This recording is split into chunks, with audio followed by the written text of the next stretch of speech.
Welcome to the Women Breaking Barriers workshop. Whether you have never incorporated movement or exercise into your life, or you used to exercise and want to begin again safely, this is the place to be, the place to start your movement practice and learn to love moving your body. I'm Rochelle from Me Active, and I have been helping and educating people to step off the sidelines of life and into movement that matters for almost a decade. Over the years of my coaching many people, there are common themes that I see ruling the roost, and especially with us women.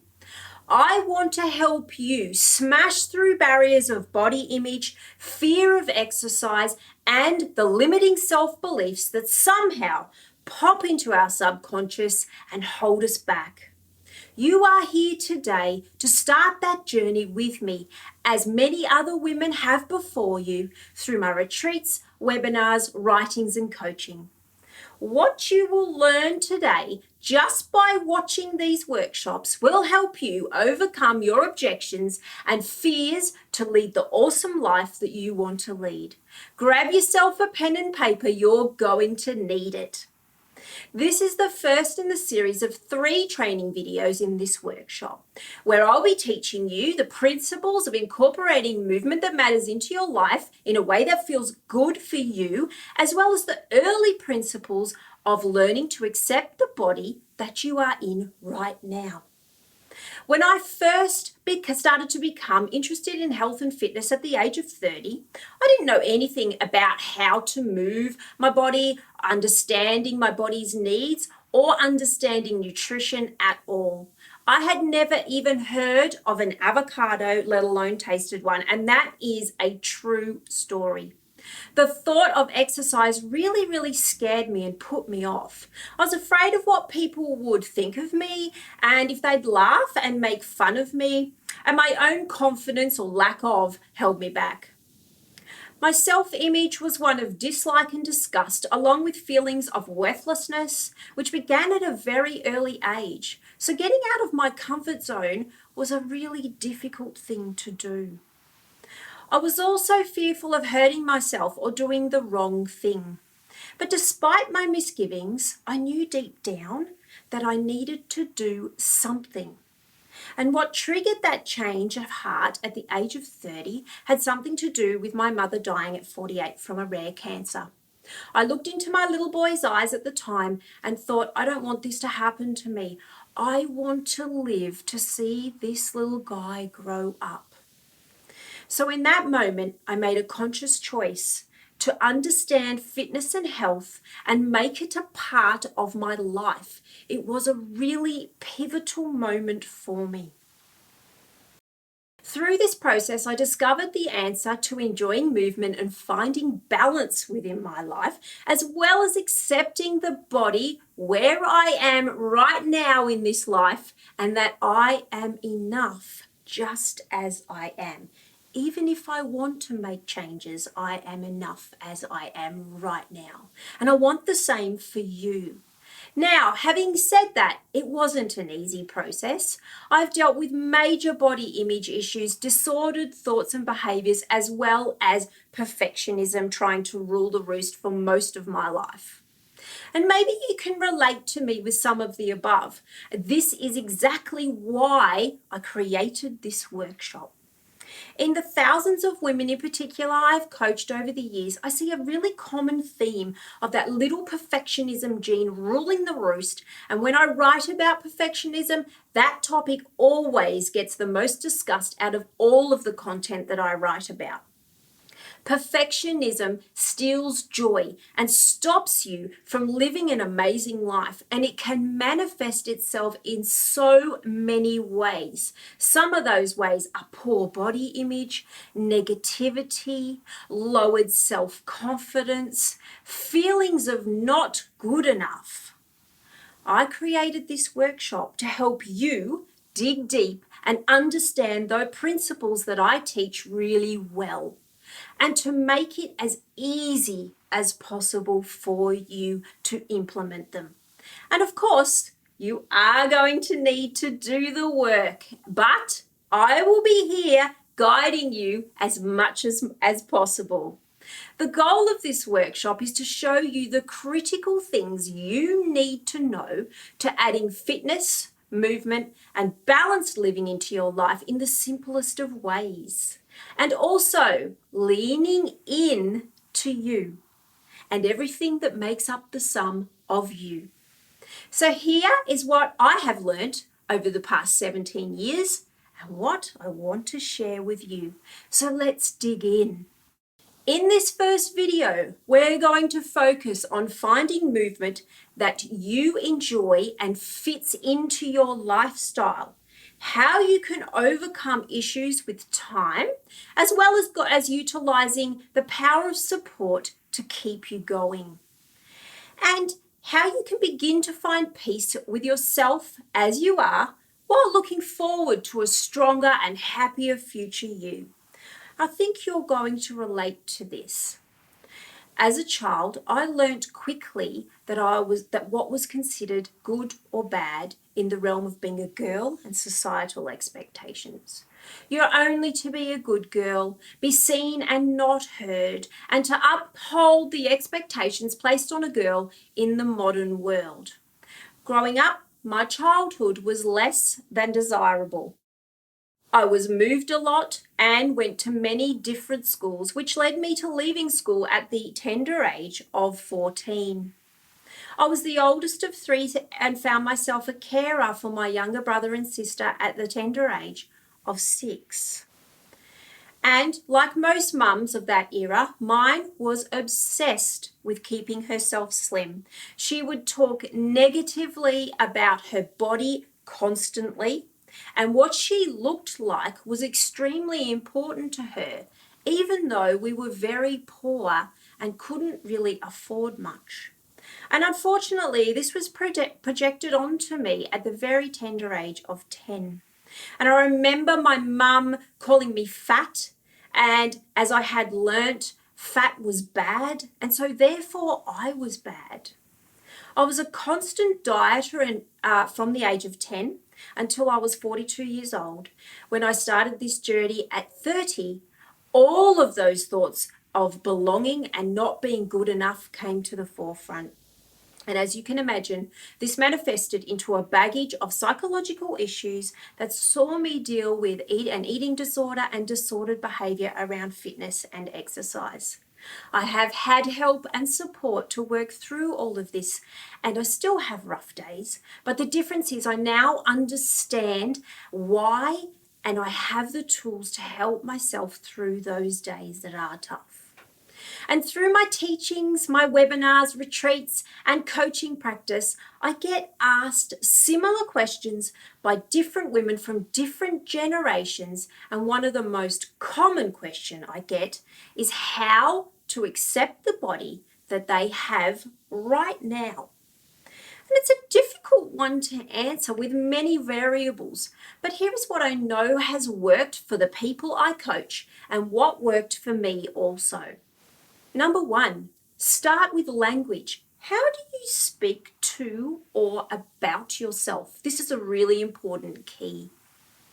Examples of that would be telling yourself that you are fat versus you have fat on your body, or my stomach is a disgusting pouch versus my stomach helps me every single day by keeping me alive. Utilizing language is a very powerful way to help you overcome and be accepting of the body that you have right now.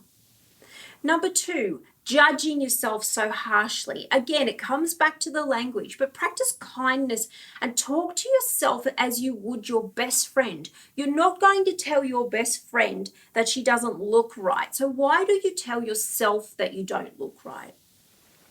Number 3, celebrate the little things that you like about yourself. So for instance, you might like to write down or say to yourself in front of the mirror, I like how kind I am. Or I like how I'm always on time. Try to keep it from being appearance-based if possible. I am a good listener. I like how I'm a good listener. See how that changes your perception of you. I wrote down on a post-it note 3 things I liked about myself that weren't appearance-based, and I stuck it on my bathroom mirror. So I read it every day, many times a day. And this is a great way for you to get used to saying amazing and positive things about yourself. Number 4, be patient with yourself. Remember, there is years of conditioning behind this and it takes time. Number 5, ask yourself this pivotal question. Who are you without your appearance? This is a very powerful question to help you work out what makes you uniquely you. Write down your answers and revisit them over time. Add more if you need to. And number 6, for the next 48 hours, take note of how you speak to yourself. Note if you speak negatively or positively of yourself. Utilizing all of the above, put that all together, and for 48 hours, see what you come up with. Some examples of that might be when you are presented in a situation where coordination is required. Do you instantly tell yourself that you are uncoordinated and therefore you won't be able to perform the task? Do you tell yourself or others that you or your body is wrong in some way? How can you change the way you speak to yourself? An example might be, oh no, I'm so I cannot do that. 2, okay, I can give this a try. I may not get it completely right, but with patience and time, I'm sure I will nail it. Notice the difference? Very powerful in the way that you see yourself is through your own words. It takes work and practice, and I've personally proven that it does in fact work. And within my coaching practice, many of my clients have told me that it has been a very powerful tool for them to go through as well. Take the time to write down your answers and revisit them. Really refine them down and practice saying positive words to and about yourself rather than negative. You'll be amazed at when you tune into what you are saying to yourself, deep within that brain, you are storing this information to be truth, whether it is or it isn't. So pretty powerful. Give it a go. Okay, so let's move on now to tangible ways you can begin a movement practice. My fitness journey began by researching books from the library on nutrition and wellness, and I began a daily trek of walking around my house. I changed my grocery list and began experimenting with colourful fruits and veggies, as well as recipes and cooking. And every day I walked for 30 minutes around my house. An exercise my husband actually started. He was my buddy, my partner that motivated me to get moving, and I would do the same for him. And although our life situations may differ, we all need support from people who care. Now, I hear you asking, where did I find the time to fit all of that into my life? The researching, the cooking, the exercise. And although this all sounds awesome, you really don't have the time. And I hear you. I really hear you on this one. But the answer might surprise you. You don't need to have all the answers right now is number 1. We're all short on time in this busy, busy world. Life gets in the way. However, we can find or make small pockets of time to implement change and make healthier choices. So if you have 10 minutes to spare, just 10 minutes, wouldn't that be best utilized fitting in some form of movement? So kicking the ball with the kids out in the backyard, or going for a really short walk around the block, or parking the car that little bit further away from the shop entrance. That all adds up in a day. But more on that in just a moment. When I first started, I had to sit and rest every 10 minutes or so. My back ached, my muscles were sore, and some days I stopped after 10 minutes, but others I didn't, and I completed the 30 minutes. Quite quickly, and to my surprise, my body began to feel less sore only after a really few short weeks, and I felt better, I felt freer, and more energized. I was also noticing I was sleeping better, and mentally I felt better too. I had more clarity around my thoughts, and I was just a more positive person to be around.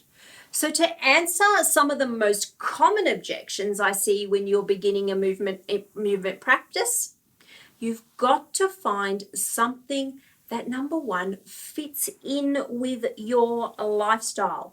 Find something that fits your life is key.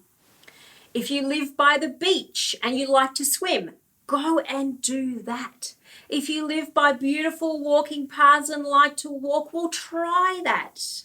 They're amazing things that you can add into your day quite quickly and quite easily. If you enjoy ball sports or running, join a team or find a place that you can do just that.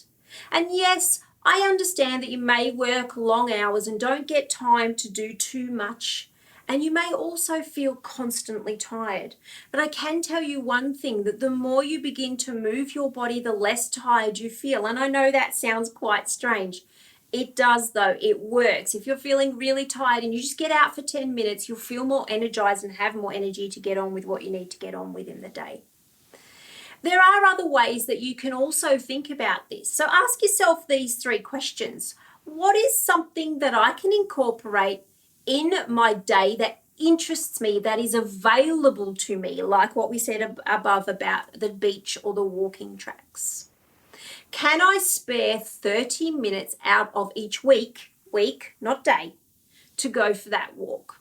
And can I do a combination of the above? And here's a bonus tip for you. All movement is good movement, and whatever you can fit into your life is fabulous. Don't beat yourself up about trying to get 4 sessions in a week if this isn't feasible. Start slow, just start. Okay, my second tip on this one is find something that you enjoy. Enjoying what you are doing is so important. There is no point in doing something if you don't like it. There was no way I would ever do gymnastics or dancing. If someone recommends that I go try a dance class, nope, it is not happening, because I really don't like moving my body in that way. So what would be the point of me trying it if I know that I already don't like it? So forget about things that you think that are going to be not a good fit for you. Because after all, if they're not a good fit for you and you don't like them, you won't continue doing them. And the idea here is to find something that you enjoy, that you will continue to do throughout your life. And of course, that changes over your lifestyle too. So it changes over your lifetime. If you feel that you've lost interest in a particular type of movement that you've been doing for years, that's a sure sign that you need to mix it up and try something new. And number 3, find a buddy system, a support system, a friend, a mentor, or a trainer. Having a buddy or a support system in place is so essential. When you first start, you might be all gung-ho and ready to conquer the world. But let's face it, life gets in the way. And next minute, you're way too tired to commit today. Then it turns into a week, and so on. A buddy, coach, or team or support system will help you to show up and do. They encourage you and urge you onwards when motivation wanes. They're the ones who believe in you and know that you can do it. And the point is, you really can find something that fits into your lifestyle if you are prepared to, even if it's 30 minutes, 1 day a week. Just start there. So stop for a moment. Can you find 10 minutes a day or 30 minutes a week to do some movement you enjoy to start with? Start planning the when now. Ring that friend, ask them when they are free, lock it into your diary and make a date with yourself, as well as your friend if you have one that will help you do this. And I guarantee that your friend will also love you for this too, because we are all in the same boat with exercise. But there's more you need to know about. In the next video, we're going to cover the keys to consistency, how to stay consistent in your movement practice, and how that will in turn help you feel like you have got this, build your confidence, and help you really make the changes that you want to make. I'm also going to help you understand what I call the roundabout cycle. This is really important because it helps you break free from the I will start Monday cliche that we're all prone to at one time or another in our life. But right now, I want to know a little bit more about you. How will implementing the language strategies above help you? Please scroll down below the video and tell me in the comments section. And of course, if you liked this video and found it really useful, I would love it if you clicked the like button and shared it with your friends. We'll see you next time.